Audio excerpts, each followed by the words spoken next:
అందరికీ నమస్కారము. కుబేరుడు ఉండే దిశలో ఎట్టి పరిస్థితుల్లో కూడా ఈ 5 వస్తువులను పెట్టకండి.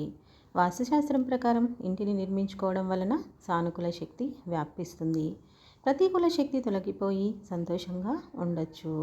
చాలామంది ఇంట్లో కొన్ని వస్తువుల్ని సరైన దిశలో పెట్టకుండా పొరపాట్లు చేస్తూ ఉంటారు.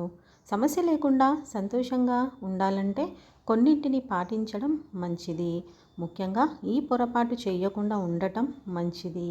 సంపదని ప్రసాదించే కుబేరుడు ఉండే దిశలో కొన్ని వస్తువులను పెట్టడం వలన సానుకూల శక్తి తొలగిపోయి ప్రతికూల శక్తి అనేది కలుగుతుంది. మరి ఆ దిశలు ఏమిటో మనం ఇప్పుడు ఈ వీడియోలో తెలుసుకుందాము. ఉత్తర దిశలో కుబేరుడు ఉత్తరం వైపు ఉంటారు. కుబేరుడు దిశలో కొన్ని వస్తువులను పెట్టడం వలన సమస్యలు అనేటివి మనకు తప్పవు. మరి ఉత్తరం వైపు వేటిని ఉంచకూడదు అనే దాని గురించి మనము వివరంగా ఇప్పుడు తెలుసుకుందాము. మొదటగా చెప్పులు. ఉత్తరం వైపు చెప్పులని ఉంచడం మంచిది కాదు. ఇది కుబేరుడి స్థానం. ఈ దిశలో వీటిని ఉంచితే సంపదను కోల్పోవలసి ఉంటుంది. ప్రతికూల శక్తి కలుగుతుంది.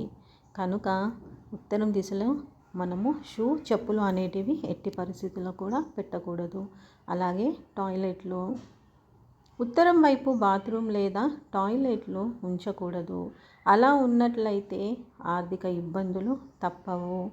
గాజు బౌల్లో ఉప్పు వేసి బాత్రూమ్ కార్నర్లో ఉంచండి.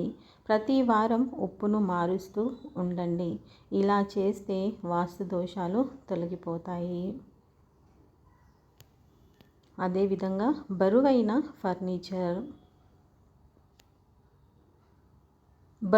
ఫర్నిచర్ వంటివి ఉత్తరం వైపు ఉంచకూడదు. ఉత్తరం వైపు ఎప్పుడూ కూడా గాలి వెలుతురు బాగా ఉండాలి. అప్పుడే సానుకూల శక్తి కలిగి సంతోషంగా ఉండొచ్చు. పనికిరాని సామాన్లు.